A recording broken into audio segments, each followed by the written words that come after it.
Hey, it's Drew here with Drew T. Jackson, Coaching, Speaking, and Training Podcast. Or if you're looking at me, then you are on my YouTube channel, drewtjackson.com. And so happy to have you here. And we are once again interviewing a fantastic small business owner. And today we have Dr. Lee Hartman. He is a chiropractor. Go ahead and say hi to the listeners today, Lee. How's everybody doing today? Well, I know I'm doing fantastic, and I'm sure other people are as well. Just to give a little information, a little bio about Lee. Lee is a chiropractor. He is a graduate of A&M for all those Aggies out there as well. I just want to put that out there. Lee ran a rehab program for a spinal surgeon before launching out on his own. And Lee started his own clinic back in 2013.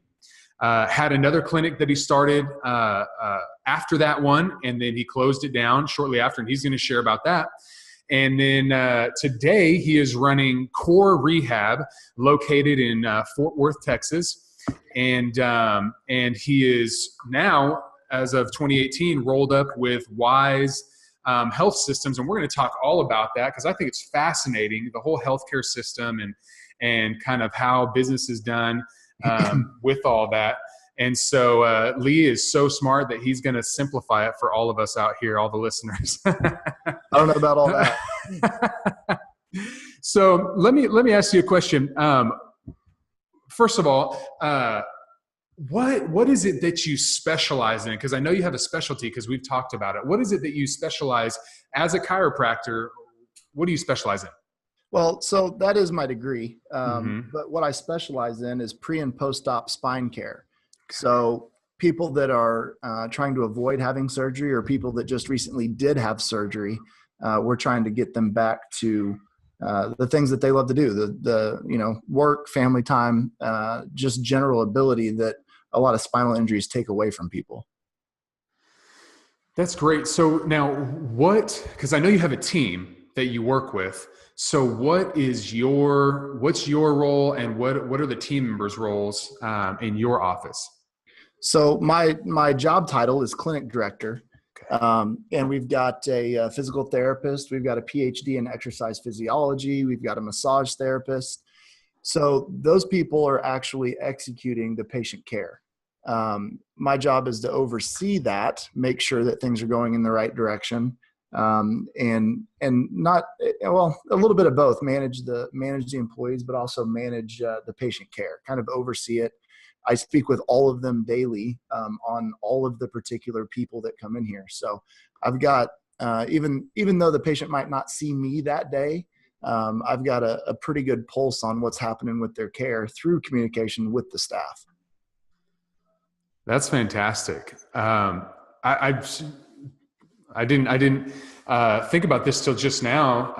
I mean, you've really set up your organization as a team, and your team lead, but you really equip and empower your team to do what they're good at, and you trust them with the patients. Have you always had a leadership gifting, or is that something that you discovered later in life? Or tell me about that, kind of your leadership journey.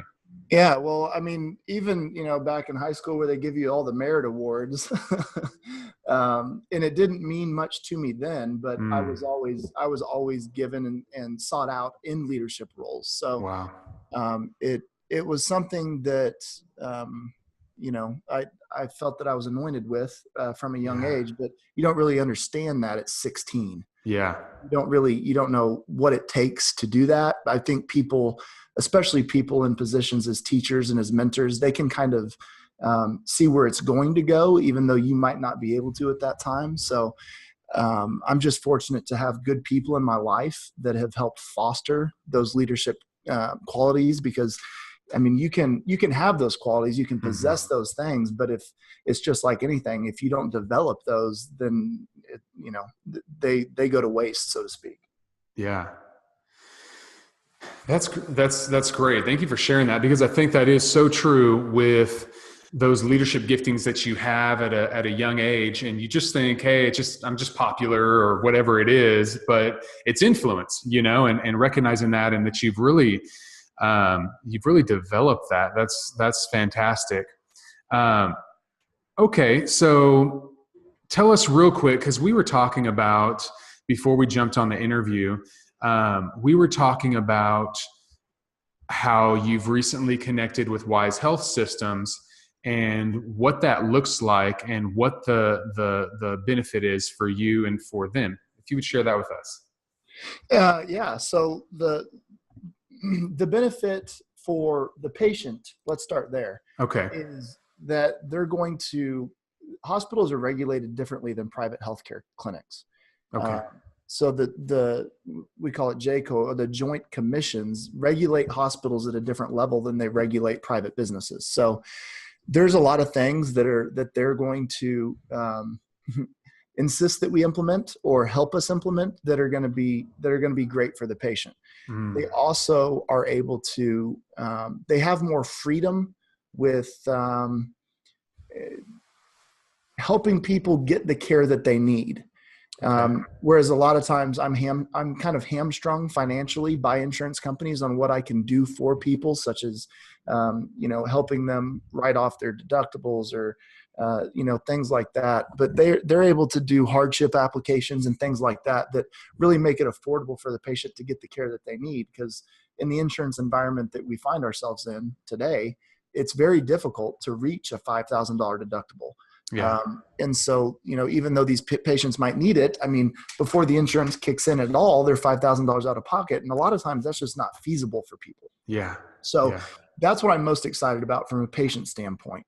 From a staffing standpoint, we're going to have a lot of support from the hospital system. So that helps a bunch. I mean, small business owners will understand this. I mean, you wear so many hats when you walk into work. And you can do anything from clean a toilet or fix a toilet, to change a ballast in your lights, and that'll all go away. They have departments for that. So wow. Support is another big thing that a hospital system will bring in. And the financial gains from joining a hospital system, they're not as crazy as one might think. This is not a get rich decision. Yeah. It's a partnership that's going to help everybody involved, the hospital system, the staff here, myself, and also the patients. So when you can find wins on all three fronts there, it makes it pretty much a no-brainer. Right. That's great. And I've been talking about that a lot, actually. What is the small business owner looking for? As I'm a coach and speaker and trainer, I'm coming alongside small business owners, and I'm asking them, where does it hurt? Kind of like you are as a doctor. I'm saying, where does it hurt? What are your challenges? What are your pain points? And the idea of I'm out here all alone by myself. I'm kind of doing it by myself. That is a big one. And you just addressed it, with you joining a hospital system, you kind of have this built-in community that comes around you and supports you. One of the things that you'd said before we were on too, is you said, this is really the organization that you partnered with, Wise Health Systems, has future plans for the area that we're at here in Fort Worth, Texas, and where your office is at.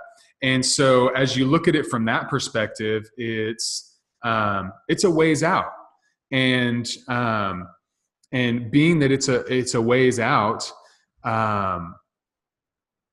I was just thinking about the leadership thinking and strategy behind that. Is that as a small business owner and operator, you're not only thinking about the here and now, but you're also thinking about the future as well, and what everything looks like in the future.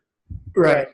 So one of the things that will help is with the hospital system as it does find its feet and spread its roots, is that we won't have to pursue as much of the providers to refer in, right? So, and a lot of people out there can relate to this. Their primary cares are getting contracted in with these hospitals, and they're doing it for the same reason that we're doing it.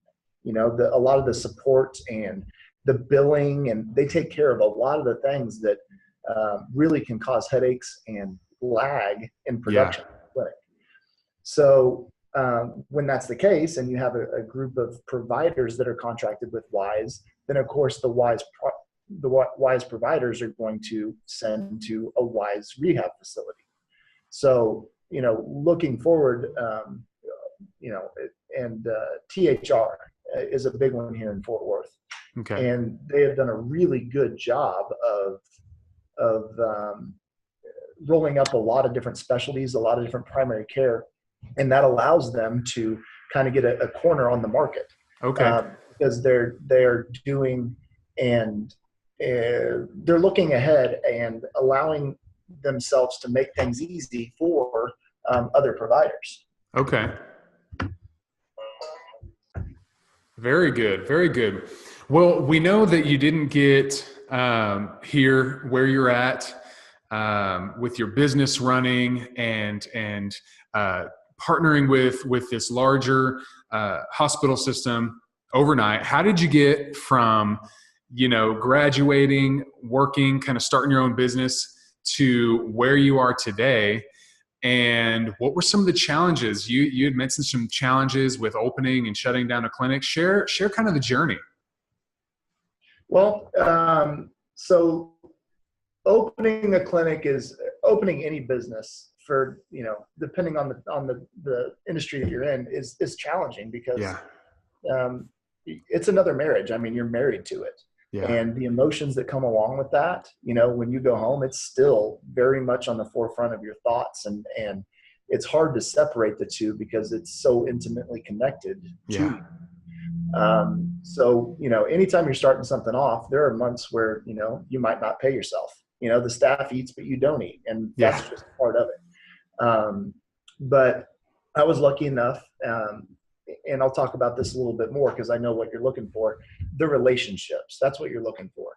And fostering those relationships is hugely important, because if you are putting yourself in a position to take care of other people's patients and do it in a good way and have their interests first, then those people will continue to use you. Yeah. And they will also continue to tell their friends about you, right? Yeah, absolutely. Absolutely.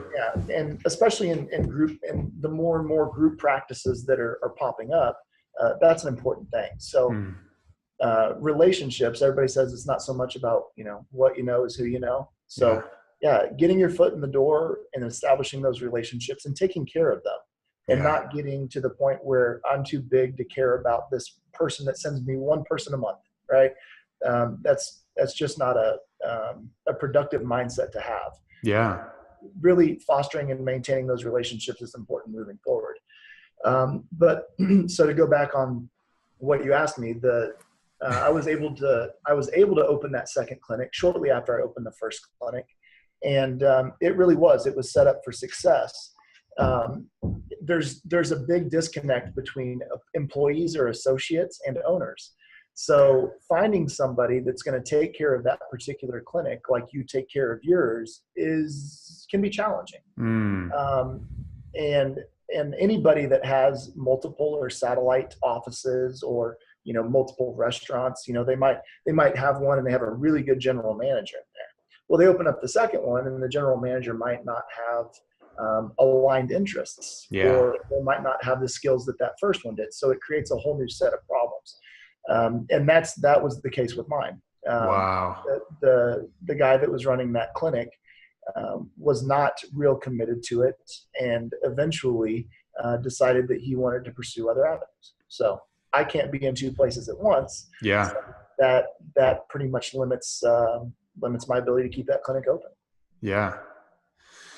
I think that's huge. What a great just advice there and word of wisdom from you there, where you school of hard knocks, right? I mean, you said it before the interview, you don't get to success without some failure in between. I think Dave Ramsey says something like, success is just a big old pile of failure is what he says.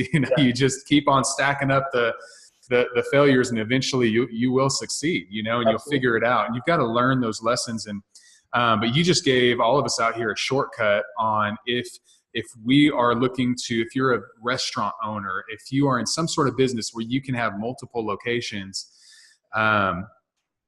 really take your time and find out where that person is at. And I don't know if you're advocating having them have some ownership in there or something, but something to kind of, make sure they're all in.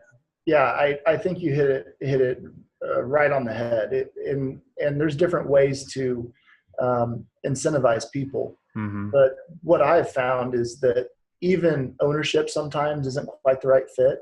Okay. But aligning interests is a huge motivating factor, because in my instance, it was more of a pretty good gig at the time, right? It would create a pretty good life for him, during this stretch or whatever it may be. But my interests were not in a 6-month or 12-month or 18-month time frame. My interests were way beyond that. And his mindset might not have been that same way. So finding a way to create parallels between what you want and what that particular employee wants is hugely important. And if ownership is part of that, then so be it. Yeah. That's great. So really kind of taking it a case by case and finding out what is an incentive for that person and seeing how you can find something you can agree upon. Yeah, absolutely. It doesn't fit everybody, but sometimes it is necessary. All right. That's great. Well, let me ask you this. How has personal development or continued learning been a part of your small business ownership journey? Right. So every time I do an employee review, because that's all conscious information. I already know what I'm thinking about that particular person. So delivering that information and motivating them to make a change is a good portion of that review. Or not make a change and proceed on exactly as they're doing, hopefully. But more importantly is I insist that they give me feedback on what I need to do for them individually as a boss. Very cool. And that way the learning and the growing doesn't ever stop, because each employee is different. Each employee, the love languages, even can play a little bit of a part in it. And Absolutely. what that particular person needs to feel valued, to feel important. So if I'm not doing enough of this or enough of that, then I want to know that. Yeah. And it also, it builds a lot of trust, because a lot of times people come at these things from a position of power, and especially young people. And I was probably guilty of it, years ago. No, not you, Lee. Yeah, no, not me, right? But the best thing you can do in that position is empower the people around you. And I believe that firmly. That's great. And to foster their strengths and go that direction. Well, and you've modeled it. I mean, you've modeled it with your business that you're leading right now.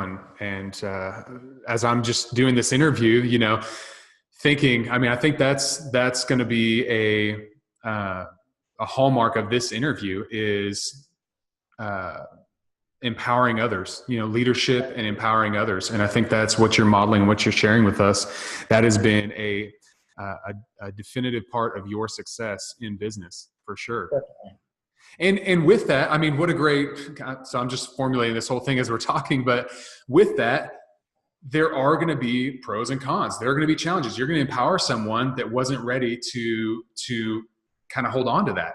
And that's part of it. That's part of leadership. That's part of trusting people. You can't stop trusting people because you have one bad experience or even 2 or 3. You've got to continue to get out there, empower people, knowing that ultimately, if you're going to achieve that goal that you have, and I know you want to have multiple offices, you want to you want to do something big, you want to do something great, and so that's going to take empowering others and building your team. So that's fantastic. Well, share with us something you're working on right now, or something you're excited about, or kind of what's new in your world.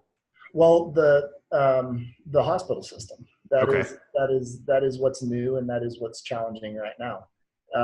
Because anytime that you bring other entities into what you're doing, and I talked about all the good things, but it can present challenges also, because your time frame might not align with somebody else's time frame, right? Yeah. So you've kind of got to learn to sit back and to be patient and understand that this particular office is not the only thing that other people have going, right? So it might be the only thing in my world right now, but that doesn't make it the only thing Yeah, right. So patience has been one of the things that I've really been self-reflecting on and working on as an individual, because I don't want to be frustrated because something got pushed back another week or another 2 weeks, and then have that fester into the staff also. Yeah. That's good. That's great. Merging and partnering with other entities. That's fantastic. Well, Lee, how can people connect with your company? Can people come off the street, or do they have to be referred to you? How does that work? Yeah. So you can walk into the clinic and schedule an appointment. You can call into the clinic and schedule an appointment. You can go to the website and schedule an appointment. I mean, there's plenty of ways to get in here. I would say probably 70% of our patients come from referrals from other providers. Okay. But we do have people that are seeking out, different care, whether it's massage therapy, or they know they need a physical therapist for this, or they need a chiropractor for that. Or, my exercise physiologist is incredibly intelligent, and he has hours and hours and hours of post-op work on pulmonary and cardiac function. So, wow. We're starting to roll into some of that too, some of the cardiac and lung rehab. So there's so many medical needs out there. We want to be able to encompass a lot of them. That's fantastic. Yeah. So if one of the things that Lee mentioned is, a pain point literally for you, then I'm going to have some links for his website, how you can contact him, how you can connect and get some relief, get help, and move on with your life, right? That's ultimately what you want them to do, no right? That's great. That's great. Well, I like to end all the interviews with some funny questions, some rapid fire. I've got some would you rather questions. Are you up for a couple of would you rathers real quick? Of course. All right. Here we go. So would you rather always be 10 minutes late or always be 20 minutes early? 20 minutes early. 20 minutes early. Okay. Would you rather lose all of your money and valuables or all of the pictures that you've ever taken? All of the pictures I've ever taken. Okay. Would you rather be able to see 10 minutes into your own future or 10 minutes into the future of anyone else but yourself? My own. Your own. Okay. Would you rather be famous when you are alive and forgotten when you die, or unknown when you are alive, but famous after you die? Fame isn't something that is even in my thought process or wheelhouse. So I guess when I die. There you go, right? Yeah. Option B. Option B by default. Right? Okay, so would you rather your shirts always be 2 sizes too big or 1 size too small? 2 sizes too big. I can't stand a tight shirt, huh? I'm not a big fan, no. And then final one, would you rather live your entire life in virtual reality where all your wishes came true, or live in the real world? Live in the real world. Live in the real world. Hey, that's it. That's the real world answer with Dr. Lee Hartman, chiropractor, and rehab clinic director. So we're going to have some information on how you can connect with him, and if you're in the Fort Worth area, how you can get some relief. Great stuff for small business owners. Lee, thank you so much for agreeing to be on the podcast here, and we will catch up with all the listeners. Yeah, we'll catch up with all the listeners next time. Thanks a lot. See you later. Appreciate it.